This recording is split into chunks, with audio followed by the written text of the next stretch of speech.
2017's War for the Planet of the Apes was a great film.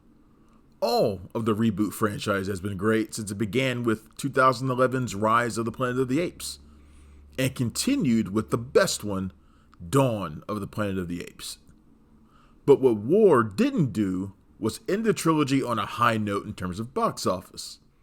This has been one of the most successful reboots creatively in ages, and yet there wasn't much clamor for it to continue with Kingdom of the Planet of the Apes, a supposed standalone sequel directed capably by Wes Ball of the Maze Runner trilogy.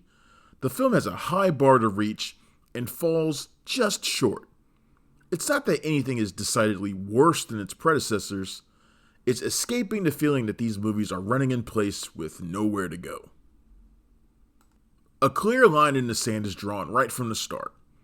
A leaner movie in just about every way, Kingdom of the Planet of the Apes begins with the death of Caesar, the Charles Xavier-like ape leader with a dream of peaceful coexistence with humans. Played impeccably by Andy Serkis across 3 movies, Caesar's death marks a creative gear shift.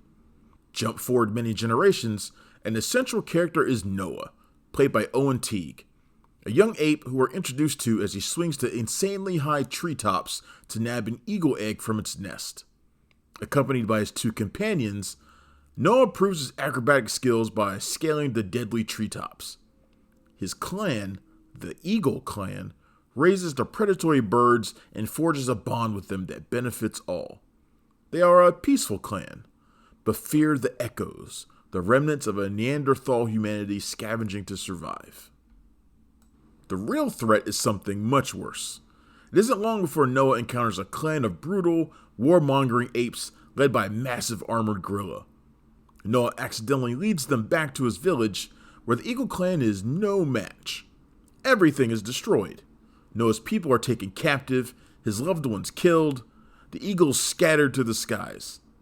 Left alone, Noah sets out by horseback to find and rescue what remains of his tribe. Kingdom of the Planet of the Apes acts as both a sequel and a franchise reboot, which places it in an awkward situation of trying to appeal to everybody. Even though Caesar is gone, he still looms large as an almost Jesus-like figure. Noah encounters Raka, played by Peter Macon, a wise, quirky orangutan who is part of an order of apes who study and teach Caesar's lessons. He brings a bit of lighthearted humor and mischief that is very welcome.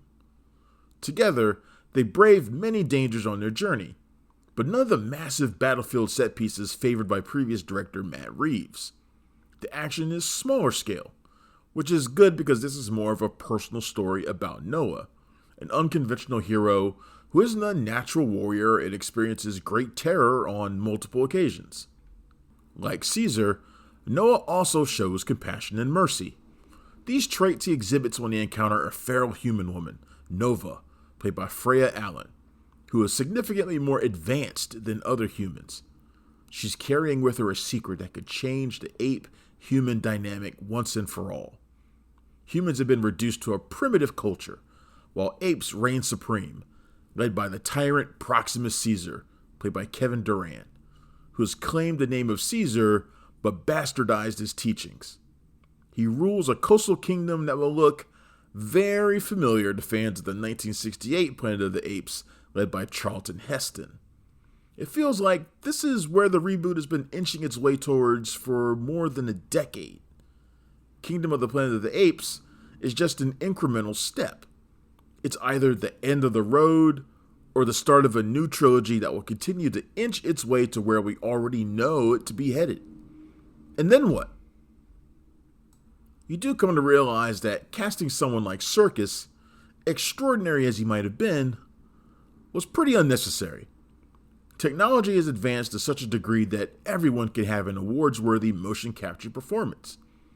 Teague, an actor with deep, soulful eyes, shines through as the resourceful Noah. Durand, who can also be seen right now in the horror film Abigail, is in full crazed dictator mode.